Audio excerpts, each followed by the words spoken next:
జెరూషలేమును ప్రేమించి తన జీవితంలో మరొక నూతన సంవత్సరాన్ని మీరు దయా కిరీటముగా అనుగ్రహించినందుకై మీకు స్తోత్రాలు. కొద్ది నిమిషాలు మీ వాక్యాన్ని ధ్యానం చేసుకుంటూ ఉండగా మీరే కనికరించి వచ్చిన ప్రతి ఒక్కరితో మాట్లాడండి. మీరు మాట్లాడే ఈ సమయంలో ప్రభువా, మీ పరిశుద్ధాత్మ కార్యములను దయతో జరిగించమని వేడుకుంటూ ఈ సందేశ సమయాన్ని మీ పరిశుద్ధమైన హస్తాలకు అప్పగిస్తూ మా రక్షకుడైన యేసుక్రీస్తు మహోన్నతమైన నామంలో ప్రార్థన చేస్తున్నాము తండ్రి, ఆమేన్. బైబిల్ గ్రంథంలో నుండి కొన్ని మాటలు మనం జ్ఞాపకం చేసుకుందాం. మార్కు సువార్త 10వ అధ్యాయము, మార్కు రాసిన సువార్త 10వ అధ్యాయము 13వ వచనాన్ని చదువుకుందాం. తమ చిన్న బిడ్డలను ముట్టవలెనని కొందరు ఆయన యొద్దకు వారిని తీసుకొని వచ్చిరి. అయితే శిష్యులు వారిని తీసుకొచ్చిన వారిని గద్దించిరి. యేసు అది చూచి కోపపడి, చిన్న బిడ్డలను నా యొద్దకు రానీయుడి, వారిని ఆటంకపరచవద్దు, దేవుని రాజ్యము ఇలాంటి వారిది. ఈ వాక్య భాగంలో అంటే 13వ వచనం నుంచి 16వ వచనం వరకు మనం గమనించినప్పుడు కొద్దిమంది యేసుక్రీస్తు ప్రభు దగ్గరికి చిన్న బిడ్డలను తీసుకుని వచ్చారు.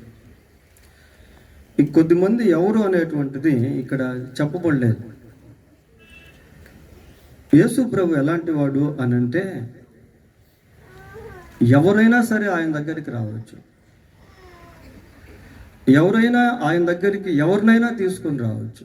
There is no any difference to Jesus Christ in human beings. మానవాళి విషయంలో ఎటువంటి వ్యత్యాసం అనేటువంటిది యేసుక్రీస్తు ప్రభువులో లేదు. ఎవరు పిల్లల్ని ఇక్కడ తీసుకొచ్చారు అని చెప్పబడలేదు, కానీ కొద్దిమంది ప్రభు దగ్గరికి పిల్లల్ని తీసుకుని వచ్చారు. బహుశా వాళ్ళు తల్లిదండ్రులు అయి ఉంటారేమో, మనకు తెలియదు. ఒకవేళ తల్లిదండ్రులే అయి ఉండవచ్చు.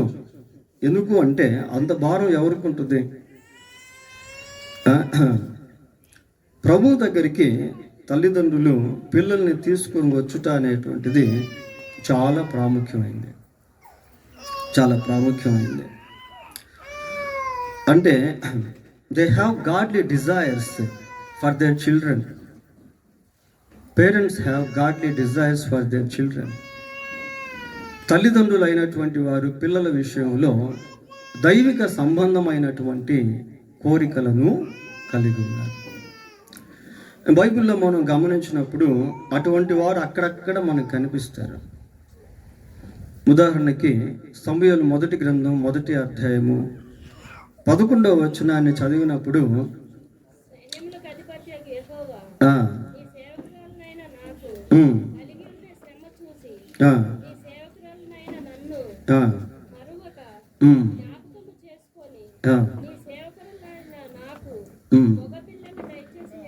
చాలు. ఇక్కడ హన్న దేవుని సన్నిధిలో ప్రార్థన చేస్తూ ఉంది. ఆ ప్రార్థన ఎలాంటిది అంటే it is a prayer of commitment. దేవుని సన్నిధిలో ఒక ఒడంబడికతో కూడినటువంటి ప్రార్థన హన్న చేస్తా ఉంది. Hannah wanted her son to live godly life for God. దేవుని కొరకు తన కుమారుడు దైవిక సంబంధమైనటువంటి జీవితాన్ని జీవించాలి అని తల్లిగా హన్న ఇక్కడ పుట్టక ముందే ప్రార్థన చేసింది. పిల్లలు కలిగినటువంటి తల్లిదండ్రులకు బాధ్యత అనేటువంటిది ఉంది ప్రియులారా. బైబిల్లో మనం చూస్తాం ఏంటి అని అంటే గర్భఫలము యెహోవా ఇచ్చు బహుమానం. Many people don't know that is the truth, that the womb of mother is the gift of God. చాలా మందికి గర్భఫలము అనేటువంటిది దేవుని యొక్క బహుమానం అన్న సత్యం తెలియదు ప్రియులారా. హన్న తన కుమారునికి జన్మనివ్వక ముందే దేవునితో ఒక ఒడంబడిక చేస్తూ ఉంది. ఏమని ఉడంబడిక చేస్తూ ఉంది అని అంటే, ఇదిగో నీవు నాకు కుమారుణ్ణి ఇస్తే ఆ కుమారుణ్ణి నీ కొరకు పెంచుతాను, అతని మీదకి మంగళ కత్తి రానివ్వను, అతడు బ్రతుకు దినములు అన్నీ కూడా నీ కొరకు బ్రతుకుతాడు. చూడండి ఎట్లాంటి కమిట్మెంట్ ప్రేయర్ అది. ఒక తల్లిగా నీకు ఇచ్చినటువంటి కుమార్తె విషయంలో, కుమారుడి విషయంలో తల్లిదండ్రులైనటువంటి వారు ఇటువంటి ప్రార్థన అనేది చేసుకోవడం చాలా ఇంపార్టెంట్. గర్భఫలం దేవుడిచ్చేటువంటి బహుమానం ప్రియులారా. కనుక పిల్లలు కలిగినటువంటి తల్లిదండ్రులకు బాధ్యత అనేటువంటిది ఇవ్వబడి ఉంది.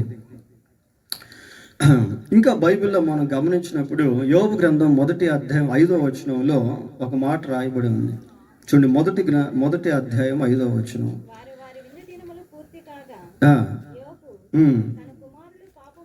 తన కుమారులు పాపము చేసి తమ హృదయములలో దేవుని దూషించురేమో అని వారిని పిలువనంపించి వారిని పవిత్రపరిచి.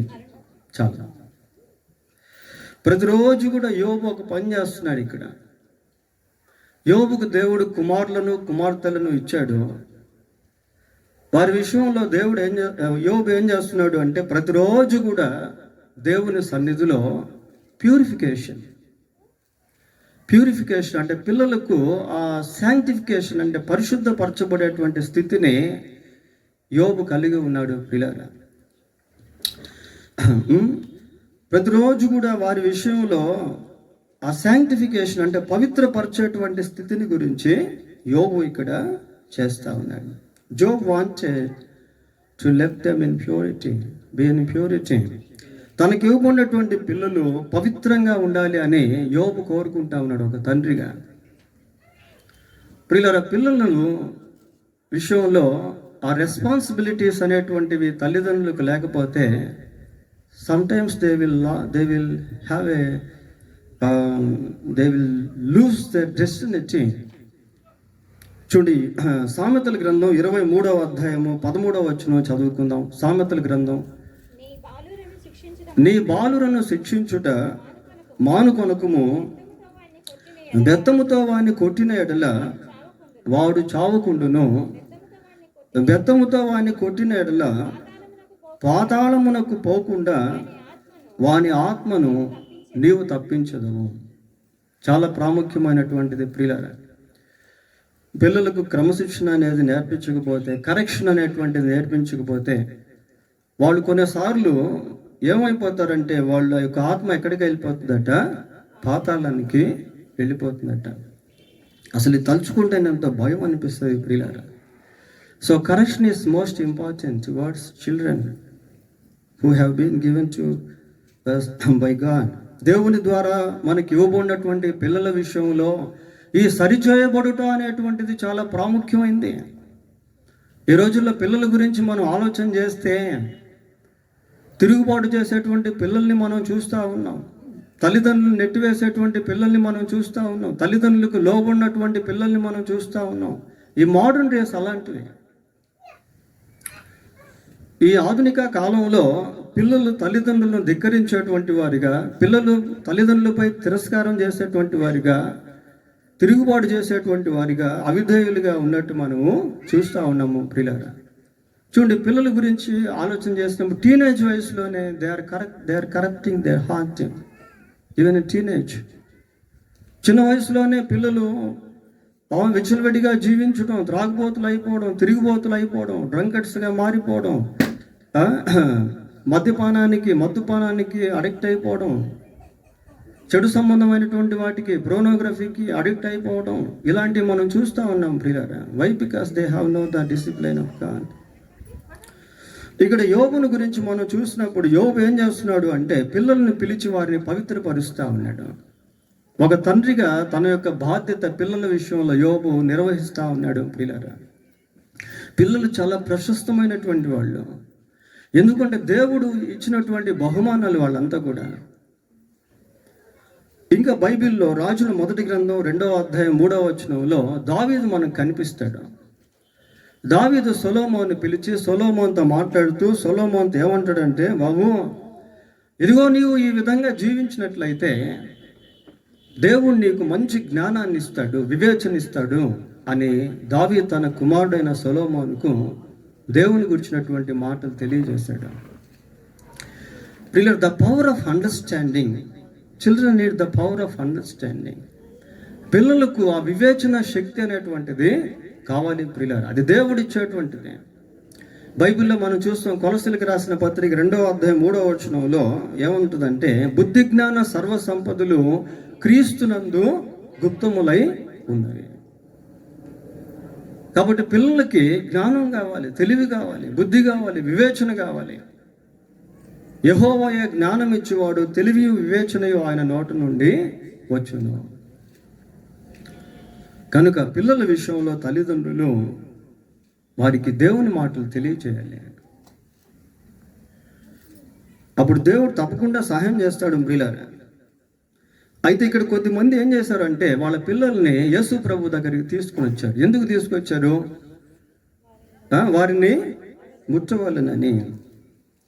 The sensation of Jesus Christ, క్రీస్తు యొక్క స్పర్శ వారి పిల్లల పైన ఉండాలి అని బహుశా తల్లిదండ్రులు ప్రభు దగ్గరికి ఆ పిల్లల్ని తీసుకొచ్చారు పిల్లలు.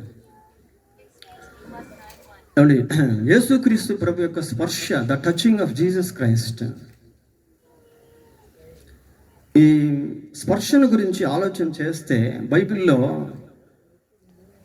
ఒక అధికారి ఉన్నాడు. అధికారికి ఒక కుమార్తె ఉండేది. ఆ కుమార్తెకు 12 సంవత్సరాల వయసు వచ్చింది. ఆ 12 సంవత్సరాల వయసులో అమ్మాయి చనిపోయింది.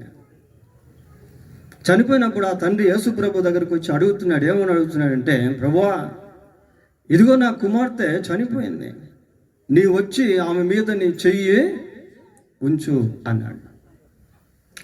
నీ వచ్చి నీ చెయ్యి ఆమె మీద ఉంచు, ఆమె బ్రతుకును అని చెప్పాడు.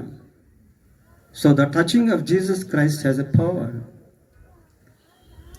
యేసుక్రీస్తు యొక్క స్పర్శలో శక్తి అనేటువంటిది ఉంది. ఒకరోజు ఒక కుష్టు వ్యాధి కలిగినటువంటి వ్యక్తి ప్రభు దగ్గరికి వచ్చాడు.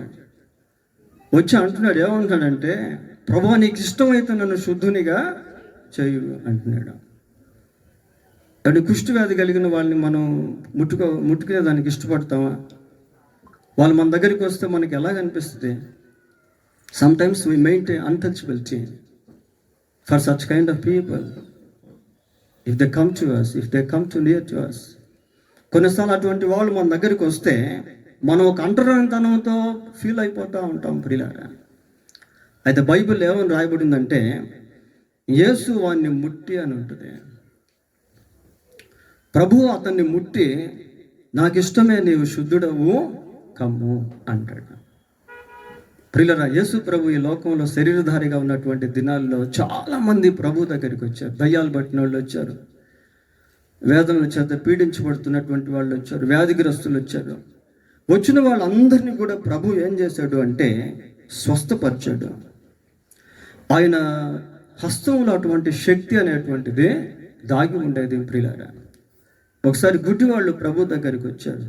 వస్తే ఆయన వాళ్ళ కన్నులను ముట్టి వారికి స్వస్థత ఇచ్చాడు. వీళ్ళు వచ్చి అడుగుతున్నారు, ప్రభువా వాళ్ళు ఏ ఉద్దేశంతో వచ్చారు అంటే, యేసు ప్రభు వారిని ముట్టాలి అనే ఉద్దేశంతో వారు వచ్చారు ప్రియులారా. అంటే స్పర్శ, the sensation of Jesus Christ. ఏమంటే తల్లిదండ్రులు నిజంగా పిల్లల విషయంలో అలాంటి దృక్పథాన్ని కలిగి ఉండాలి. ప్రభువు నా పిల్లల్ని తాకాలి, ప్రభువు నా పిల్లల్ని దర్శించాలి, ప్రభువు నా పిల్లలతో మాట్లాడాలి, ప్రభు నా పిల్లల జీవితాల్ని బాగు చేయాలి అని ఎవరైతే తల్లిదండ్రులు దేవుని సన్నిధిలో ప్రార్థన చేస్తారో నిజంగా ఖచ్చితంగా దేవుడు వారి జీవితాల్లో కార్యం చేస్తాడు ప్రియులారా. If you have a burden for your children, God will definitely help you. ఒకవేళ నీ కుమారుడితో నీకు మాటినట్లేదా, నీ కుమార్తె దారి తప్పిపోయిన స్థితిలో ఉందా, నీపై తిరుగుబాటు చేసేటువంటి వాళ్ళుగా ఉన్నారా నీ పిల్లలు? నీ పిల్లల్ని బట్టి ఒకవేళ రోజు నెమ్మది లేకుండా జీవిస్తున్నావేమో, అలాగైతే దేవుడు నీతోనే మాట్లాడుతున్నాడు. నీ విశ్వాసంతో పిల్లల విషయంలో ప్రార్థన చేస్తే దేవుడు తప్పకుండా నీకు సహాయం చేస్తాడు. యేసు ప్రభు అంటున్నాడు, ఏమంటున్నాడంటే, ప్రయాసపడి భారం మోసుకొచ్చిన సమస్త జనులారా నా యొద్దకు రండి, నేను మీకు విశ్రాంతిని ఇస్తాను. I will give you the rest, peace. పిల్లల్ని తీసుకుని వచ్చి ముట్టవలనని ఆశిస్తా ఉన్నారు. కొద్దిమంది ఆటంకం చేశారు. అప్పుడు ప్రభు ఏమన్నాడు? చిన్న బిడ్డలను నా యొద్దకు రానియండి అన్నాడు. The desire of Jesus towards children. ఇందాక మరి పిల్లల పట్ల తల్లిదండ్రుల యొక్క కోరిక ఎలాంటిదో మనం చూసాం. ఇక్కడ పిల్లల పట్ల దేవుని కోరిక ఎలాంటిదో అనేది మనకు కనిపిస్తూ ఉంది. ఏమని చెప్తున్నాడు? చిన్న బిడ్డలను ఆటంకపరచక వారిని నా యొద్దకు రానియండి. అంటే పిల్లల్ని తీసుకొని రండి నా దగ్గరికి అంటున్నాడు. వాళ్ళని ఆటంకపరచొద్దు అంటున్నాడు. ప్రియులరా, పిల్లలు దేవుని సన్నిధికి వచ్చినట్లయితే దేవుడు వారితో మాట్లాడతాడు. ఇది చాలా ఇంపార్టెంట్ ప్రియులరా. When God speaks to them, they will change their heart. The life of them will be changed. వారు దేవుని సన్నిధికి వచ్చి దేవుని మాటలు వింటూ ఉన్నప్పుడు వారి జీవితంలో గొప్ప మార్పు అనేటువంటిది కలుగుతుంది. ఇంకా దేవుని ఉద్దేశం పిల్లల పట్ల ఏంటి అని అంటే, ఒకసారి చూడండి, ద్వితీయోపదేశకాండం 6వ అధ్యాయము 6-7 వచనాలు. ద్వితీయోపదేశకాండం 6వ అధ్యాయము 6-7 వచనాలు. ఈ మాటలు విని నీ హృదయంలో ఉండవలెను, నీవు నీ కుమారులకు వాటిని అభ్యసింపచేసి. చాలు. పిల్లల పట్ల దేవుని ఉద్దేశం ప్రియులారా, పిల్లలకు దేవుని మాటలు తెలియజేయాలి. నీవు మాట్లాడితే మాట వినకపోతే, నీవు దేవుని మాట వారికి తెలియజేసినప్పుడు ఆ మాట వాళ్ళు వింటారు. ఎందుకంటే దేవుని మాటలో శక్తి అనేది దాగి ఉంది. దేవుడు ఇక్కడ ఆశిస్తున్నాడు. ఏమంటాడంటే, ఇదిగో ఈ ఆజ్ఞలన్నీ కూడా మీ పిల్లలకి మీరు తెలియజేయండి. That is the desire of God, that is the ambition of God. అది దేవుని యొక్క ఉద్దేశము, దేవుని యొక్క కోరిక ప్రియులారా. ఎప్పుడైతే దేవుని మాటలు పిల్లలు వింటారో వాళ్ళ జీవితాల్లో గొప్ప కాపుదలు అనుభవిస్తారు. ప్రార్థన చేసేది నేర్చుకుంటారు, దేవుని ఆరాధించేది నేర్చుకుంటారు, దేవుని స్తుతించేది నేర్చుకుంటారు, తల్లిదండ్రులకు లోబడేది నేర్చుకుంటారు ప్రియులారా. తల్లిదండ్రులకు భయపడేది నేర్చుకుంటారు, పెద్దలను గౌరవించేది నేర్చుకుంటారు. They will learn the moral ethics. సమాజంలో ఏ విధంగా జీవించాలో నేర్చుకుంటారు. కాబట్టి పిల్లలకి, పెద్దలకి, యవ్వనస్తులకి అందరికి కూడా దేవుని వాక్యం కావాలి. ఎందుకు ఈ రోజుల్లో ప్రజలు డబ్బున్నా కూడా మనసులో నెమ్మది లేని స్థితిలో జీవిస్తున్నారు? ఎందుకు అనేక కుటుంబాలు కొలాప్స్ అయిపోతున్నాయి? ఎందుకు అనేక మంది డ్రంకర్స్గా మారుతున్నారు? ఎందుకు అనేక మంది ఆత్మహత్య చేసుకుంటున్నారు? ఎందుకు అనేక మంది డిప్రెషన్లోకి వెళ్ళిపోతున్నారు? కారణం ఏంటి అంటే దేవుని యొక్క మాటలు వాళ్ళకి లేవు ప్రియులారా. బైబిల్ చదువుతూ ఉన్నప్పుడు దేవుడు మనతో మాట్లాడతాడు. దేవుని సన్నిధికి వెళ్ళినప్పుడు దేవుడు మనతో మాట్లాడతాడు. నీ వాక్యమే నన్ను బ్రతికించుచున్నది, నా బాధలో ఇదే నాకు నెమ్మదిని కలిగించుచున్నది. So the word of God gives you peace. దేవుని వాక్యం నీకు నెమ్మది అనేటువంటిది ఇస్తుంది. ఇంకా అక్కడ మనం చూసినప్పుడు చూడండి, 15వ వచనం ఒకసారి చదవండి. 15వ వచనం. అది కాదు, మార్క్స్ వార్త 10:15, 10:16 చదవండి. ఆ బిడ్డలను ఎత్తుకొని కౌగిలించుకొని వారి మీద చేతులుంచి ఆశీర్వదించను. చూడండి ప్రియులారా, వాళ్ళు కేవలం దేనికి వచ్చారు అక్కడికి అంటే, ప్రభు వారి పిల్లల్ని తాకితే చాలు అనుకుని వచ్చారు. కానీ ప్రభు ఏం చేస్తున్నాడు? వాళ్ళని ఎత్తుకుంటున్నాడు. వాళ్ళ మీద చేతులు ఉంచాడు, వాళ్ళని ఆశీర్వదించాడు ప్రియులారా. నీ పిల్లల్ని దేవుడు ఆశీర్వదిస్తాడు, నీ కుటుంబాన్ని దేవుడు ఆశీర్వదిస్తాడు. నీవు దేవుని సన్నిధికి వచ్చినప్పుడు దేవుడు నీకు తప్పకుండా సహాయం చేస్తాడు. పోతే చివరిగా ఆ 15వ వచనంలో ఒక మాట చెప్పాడు యేసు ప్రభు. 15వ వచనం చదవండి. చిన్న బిడ్డ వలె దేవుని రాజ్యము అంగీకరింపని వాడు అందులో ఎంత మాత్రము ప్రవేశింపడని. ఇక్కడ ప్రభువు దేవుని రాజ్యముని గురించి మాట్లాడుతున్నాడు ప్రియులారా. దేవుని రాజ్యముని, acceptance the kingdom of God, దేవుని రాజ్యాన్ని అంగీకరించేటువంటి దానిని గురించి యేసు ప్రభు ఇక్కడ మాట్లాడుతూ ఉన్నాడు. ప్రియులారా, ఈ లోకంలో మనం ఎంతకాలం జీవించినా, ఎన్ని బర్త్డేస్ జరిపించుకున్నా, ఒకరోజు ఈ లోకాన్ని మనం విడిచి వెళ్ళిపోవాలి. అయితే ఈ లోకాన్ని విడిచి వెళ్ళిన తర్వాత దేవుని యొక్క రాజ్యం అనేటువంటిది ఒకటి ఉంది. మరణించక ముందే ఆ రాజ్యమును కూర్చున్న గ్రహింపు మనకు కావాలి. యేసు ప్రభు ఈ లోకానికి వచ్చాడు. బైబిల్లో ఒక మాట ఉంది, ఏమనుందంటే, ఏ భేదమును లేదు, అందరూ పాపము చేసి దేవుడు అనుగ్రహించి మహిమను పొందలేకపోతున్నారు అన్నది. పాపం వల్ల వచ్చే జీవితము మరణము అని ఉంది. మరణము అంటే నిత్య నరకము ప్రియులారా. మనిషి పాపక్షమాపణ పొందకుండా చనిపోతే అతనిలో ఉన్నటువంటి ఆత్మ నిత్య నరకానికి వెళ్ళిపోతుంది. ఈ బర్త్డేస్ దేనికి అంటే శరీరానికే, but we have a spirit in us. కానీ మనలో ఒక ఆత్మ అనేటువంటిది ఉంది. ఆ ఆత్మకు మరణం అనేటువంటిది లేదు. ఈ శరీరాన్ని ఆత్మ వదిలి వెళ్ళిన తర్వాత ఇక భూలోకంలో ఉండేదానికి అవకాశం లేదు. అది పరలోకానికైనా వెళ్ళాలి, లేకుంటే నరకానికైనా వెళ్ళిపోవాలి. పాప క్షమాపణ పొందకుండా మనం మరణిస్తే మనలో ఉన్నటువంటి ఆత్మ నిత్య నరకానికి వెళ్ళిపోతుంది ప్రియులారా.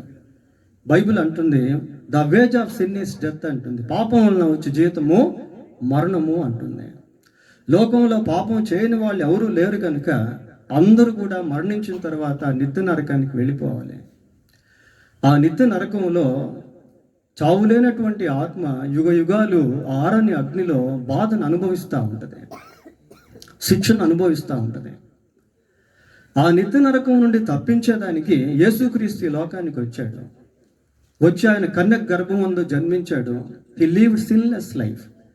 ఆయన పాపరహితుడిగా జీవించాడు. మనుషులందరి పాపముల కొరకు సిలువలో తన రక్తాన్ని చిందించి మరణించి సమాధి చేయబడి సజీవుడై 3వ రోజు తిరిగి లేచాడు. ఆయన యందు ఎవరైతే విశ్వాసం ఉంచుతారో వాళ్ళందరూ దేవుని రాజ్యంలోనికి ప్రవేశిస్తారు ప్రియులారా. ఇక్కడ యేసుక్రీస్తు ప్రభు దేవుని యొక్క రాజ్యం గురించి ప్రకటిస్తూ ఉన్నాడు. ఆ రాజ్యంలోనికి మనం వెళ్ళాలి అంటే when we are alive on this earth, మనం భూమి మీద సజీవంగా ఉన్నప్పుడే ఆ పాప క్షమాపణ పొందుకునే అనుభవంలోనికి రావాలి. బైబిల్లో ఒక మాట ఉంది, అపోస్తుల కార్యం 10:43 ఏమనుందంటే, ఆయన యందు విశ్వాసం ఉంచి ప్రతి ఒక్కరూ పాప క్షమాపణ పొందుదురు అని ఉంది. ఎందరైతే ఆయన అంగీకరించుడు అనగా తన నామం విశ్వాసం ఉంచి ప్రతి వాడు దేవుని పిల్లలగుటకు ఆయన అధికారము అనుగ్రహించాడు. కనుక ప్రియులారా, మరి పిల్లల గురించి మనం ఆలోచన చేసినప్పుడు వాళ్ళు without having any reason they will believe whatever we say. మనం ఏ చెప్పినా వాళ్ళు ఏ కారణం లేకుండా విశ్వసిస్తారు ప్రియులారా. That is their nature. But we seek reasons. కాబట్టి ఇక్కడ ఒక ఇలిస్ట్రేషన్గా పిల్లల గురించి యేసు ప్రభు చెప్పడం జరిగింది. సరే, చిన్న వర్తమానంలో కొన్ని విషయాలు మనం జ్ఞాపకం చేసుకున్నాం. ఏంటి అంటే, పిల్లల్ని ప్రభు దగ్గరికి తీసుకుని రావడం. ఇది చాలా ఇంపార్టెంట్. వారికి దేవుని గురించిన మాటలు తెలియచేయటం, వారిని దైవిక భయంలో పెంచుకోవడం. ఈ రెస్పాన్సిబిలిటీస్ తల్లిదండ్రులకు పిల్లల విషయంలో దేవుడు ఇచ్చాడు. ప్రతి తండ్రికి తల్లికి ఉన్నటువంటి బిడ్డలు దేవుడిచ్చిన బహుమానాలు, whether they believe are not. అలాగే పిల్లల పట్ల దేవుడు కలిగి ఉన్నటువంటి కోరికలను గురించి, ఉద్దేశాల గురించి కూడా మనము జ్ఞాపకం చేసుకున్నాం. ప్రభు ఏమంటాడంటే, వారిని నా యొద్దకు రానియండి అంటున్నాడు. వారు ప్రభు దగ్గరికి వచ్చినప్పుడు దేవుడు వారికి సహాయం చేస్తాడు, వారితో మాట్లాడతాడు, వాళ్ళని స్పర్శిస్తాడు, వాళ్ళని దర్శిస్తాడు, వాళ్ళ జీవితాలను దేవుడు ఆశీర్వదిస్తాడు. ప్రియులారా, తల్లిదండ్రులుగా మనం చేయలేనటువంటి గొప్ప కార్యాలు దేవుడు వారి జీవితాల్లో తప్పకుండా చేస్తాడు. పెద్ద చివరిగా మనం చెప్పుకునేటువంటి మాట దేవుని రాజ్యం గురించి. ఈ లోకంలో ఈ లోక రాజ్యాలన్నీ అశాశ్వతమైనవి. But we have a another world, మరొక ప్రపంచం అనేటువంటిది ఉంది. మరణం తర్వాత జీవితం ఉంది అని బైబిల్ ఘంటాపదంగా సెలవిస్తూ ఉంది. ప్రియులారా, యేసు ప్రభు మన పాపముల కొరకు సిలువలో మరణించి ఆయన సమాధి చేయబడి సజీవుడై 3వ రోజు తిరిగి లేచాడు. ఆయన యందు విశ్వాసం ఉంచిన ప్రతి ఒక్కరిని కూడా వారి పాపములు క్షమించబడి వారు మరణించిన పిమ్మట వారి యొక్క ఆత్మ దేవుని రాజ్యంలోనికి ప్రవేశిస్తుంది. దేవుడి కొద్ది మాటలను దీవించును గాక. ప్రార్థన చేసుకుందాం. చిన్న ప్రార్థన చేద్దాం. పరిశుద్ధులైన మా తండ్రి యేసు ప్రభువా, మీకు వందనాలు, స్తోత్రాలు. ఈ స్థలానికి ఈరోజు వచ్చిన ప్రతి ఒక్కరిని బట్టి మీకు స్తోత్రాలు. ఇక్కడున్న ప్రతి ఒక్కరిని దీవించి ఆశీర్వదించండి. ఎవరెవరి అవసరతలో ఉన్నారో వాటిని మీ కృపలో తీర్చండి. మిగిలిన సమయాన్ని కూడా దీవెనకరంగా చేయమని, కార్యక్రమం అంతటి ఆశీర్వదించమని మా రక్షకుడైన యేసుక్రీస్తు పరిశుద్ధమైన నామంలో ప్రార్థన చేస్తున్నాము తండ్రి. ఆమేన్. ఇలా ఈ సమయంలో మీరు ఒక చిన్న పాట పాడుతున్న సమయంలో ఈ కేక్ అరేంజ్మెంట్స్ ఇవన్నీ ఉంటాయి. కిషోర్, జ్యోతి కేక్ అరేంజ్మెంట్ చేయండి. ఈలోపు ఒక పాట పాడుతూ ఉంటారు. ఎవరైనా బయట నుంచి వచ్చిన వాళ్ళు ఎవరైనా పాడొచ్చు ఒక పాట. పోతర్లంక నుంచి వచ్చిన పాడతారా? పాడండి.